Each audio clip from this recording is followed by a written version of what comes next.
नमस्कार, MG TV में आपका स्वागत है। मैं हूं रंजीत छाबड़ा। आइए चलते हैं खबरों की ओर। अपनी सक्रियता और सतत जनसेवा के लिए विख्यात विधायक रंजना दीपेन साहू व्यस्तता के बावजूद धर्म कार्य और देवदर्शन के लिए समय निकालना नहीं भूलती। यही कारण है कि क्षेत्र में उनकी लोकप्रियता दिन दुनी और रात चौगुनी गति से बढ़ती ही चली जा रही है। इतवारी बाजार स्थित श्री बुढ़ेश्वर महादेव मंदिर परिसर में बोलबम कांवरिया कल्याण संघ द्वारा श्रावण मास पर आयोजित श्री शिव पुराण कथा श्रवण करने पहुंची तो धर्मसभा तालियों की गूंज से गूंज उठा। कथावाचक पंडित हरिशरण वैष्णव ने जहां उन्हें सदैव सत्ता में बने रहकर जनसेवा करने का आशीर्वाद दिया, तो वहीं बोलबम कांवरिया कल्याण संघ संयोजक दाऊ कृष्ण कुमार गुप्ता द्वारा सभी शिव भक्तों की ओर से उनका सार्वजनिक सम्मान किया। कथा श्रवण करने और देवदर्शन करने कथा स्थल पहुंची विधायक रंजना दीपेन साहू उस समय स्वयं को नहीं रोक पाई। जब भजन सम्राट पंडित हरिशरण वैष्णव ने भजन अमृत बहाया तो भगवान शिव शंकर के लिए विधायक झूमकर नाच उठी। सौभाग्य है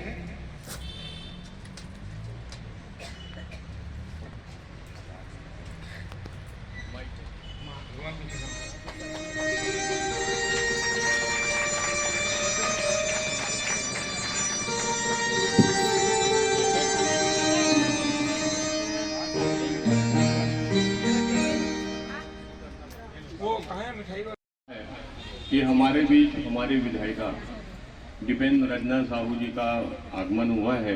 बोलबम कांवरिया संघ उनका हार्दिक स्वागत करता है। तालियों के गड़गड़ाहट से आप स्वागत करें। बहुत ही निडर विधायिका है और जो भी काम हाथ में ले लेती है उस काम को पूरा करती है।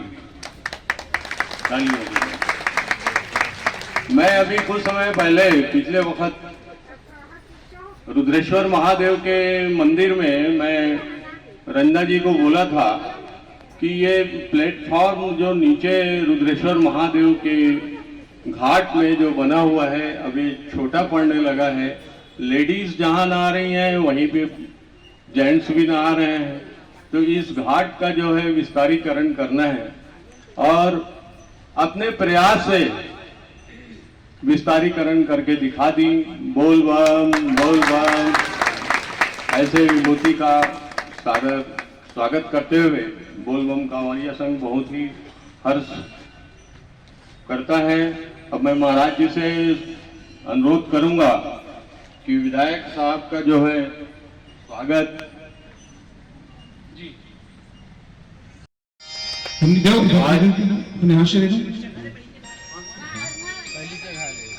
इनके यहाँ नातिन आए हुए और उन्हीं के खुशी में महाराज जी जो है 40 किलो बूंदी बर्थडे के अवसर में लाए हैं, तो उनका भी हार्दिक स्वागत करें। और आज गणेश चतुर्थी भी है, गणेश जी का भी हार्दिक स्वागत करें तालियों के गड़गड़ाहट से। बोल बम जय। माता पार्वती की जय, गणेश भगवान की जय, भगवान कार्तिकेय की जय। बोल बम बोल बम बोल बम बोल बम। व्यासपीठ पर बैठे आदरणीय परम श्रद्धेय सम्मानीय महाराज जी को मैं नमन करती हूँ, प्रणाम करती हूँ।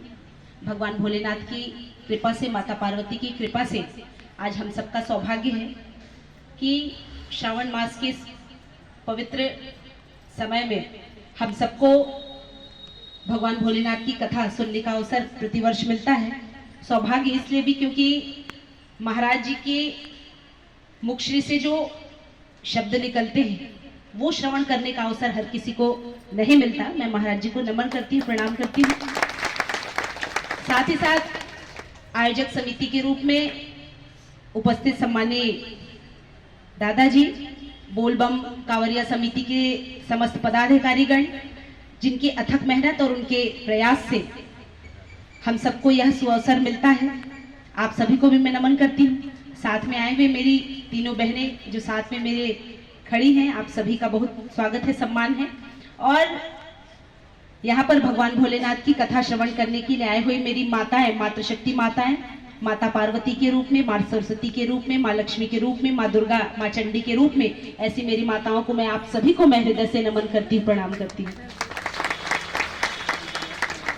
बोलबम कांवरिया समिति प्रतिवर्ष आयोजन समिति के रूप में भी, और चूंकि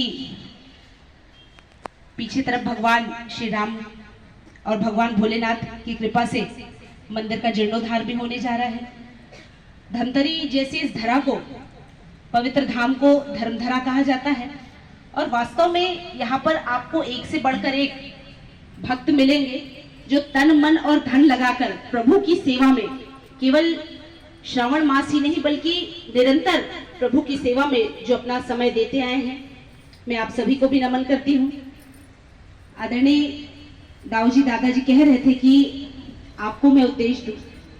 मेरी हैसियत इतनी नहीं है, क्योंकि आप तो खुद माँ दुर्गा है, माँ काली है, माँ पार्वती है, और मैं तो एक छोटी सी सेवक के रूप में, एक जनप्रतिनिधि के रूप में जो दायित्व दिया है, बस उसी का मैं निर्वहन कर रही हूँ। मेरी हैसियत इतनी नहीं है कि मैं आपको कोई उपदेश दे सकूं।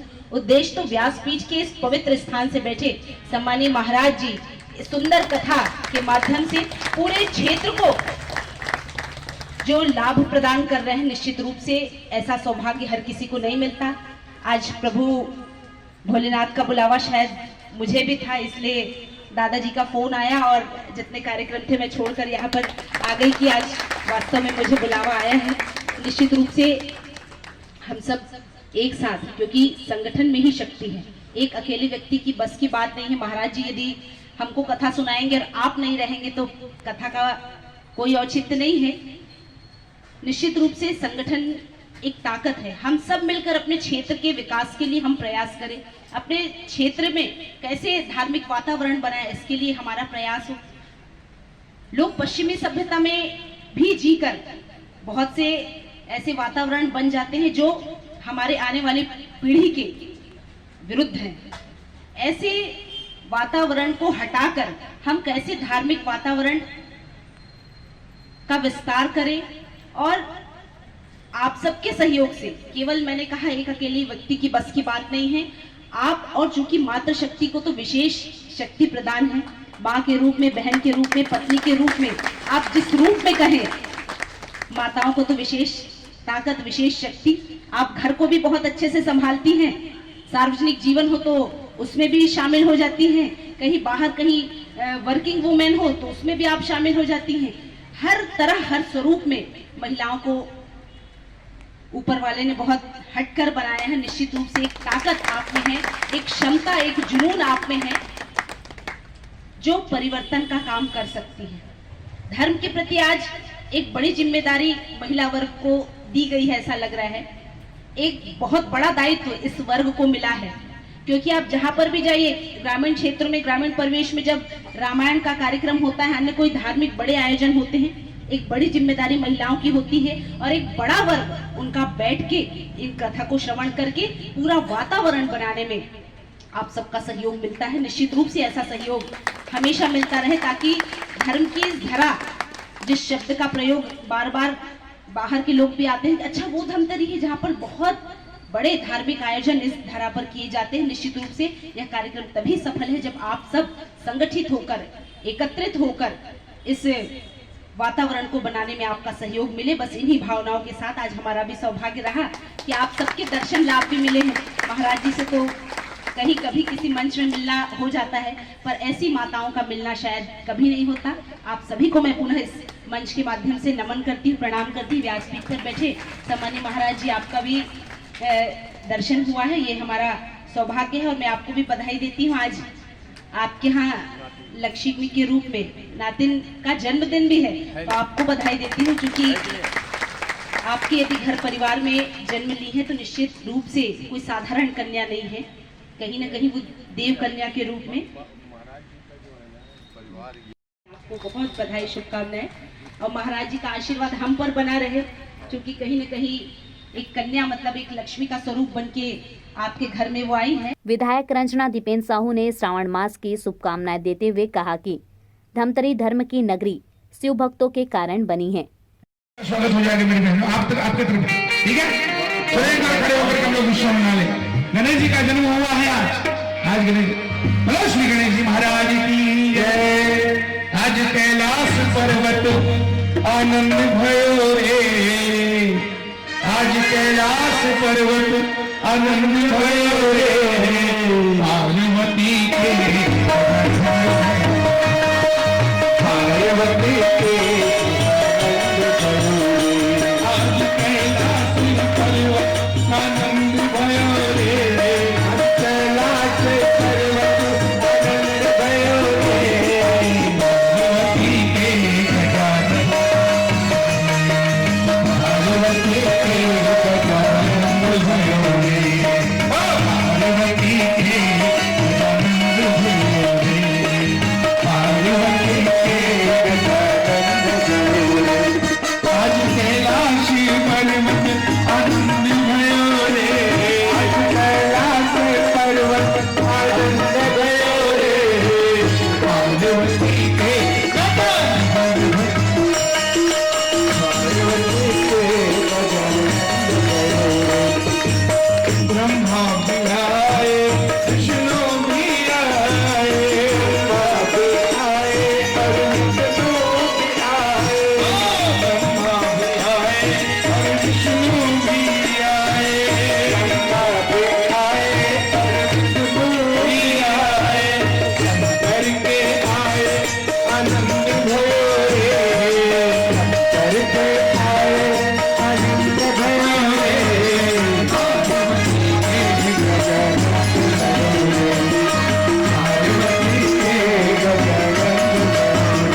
कैलाश पर्वत आनंद भयो रे कैलाश पर्वत आनंद भयो रे पार्वती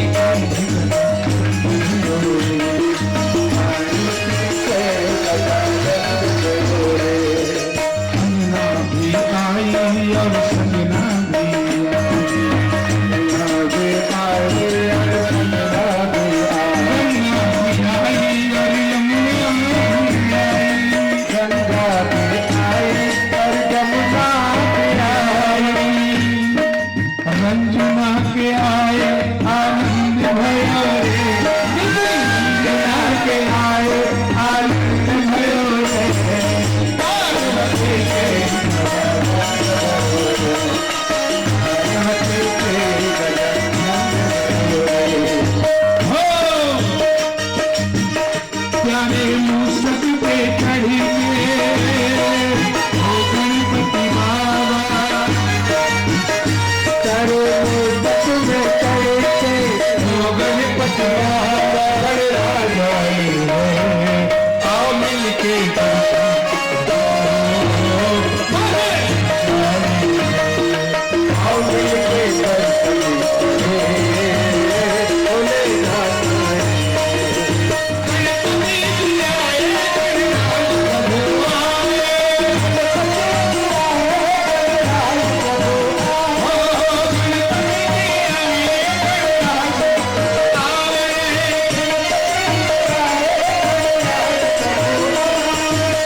गणपति को मनाओ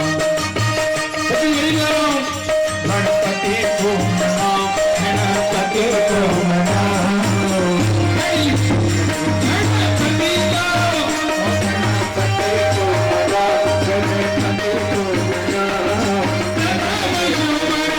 गणपति को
गाते हैं, सुनना। और सब मेरी बहनों से निवेदन है, सुनो एक बार सुन लो। राम के नाम सवेरे ले होगा नहीं।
महादेव की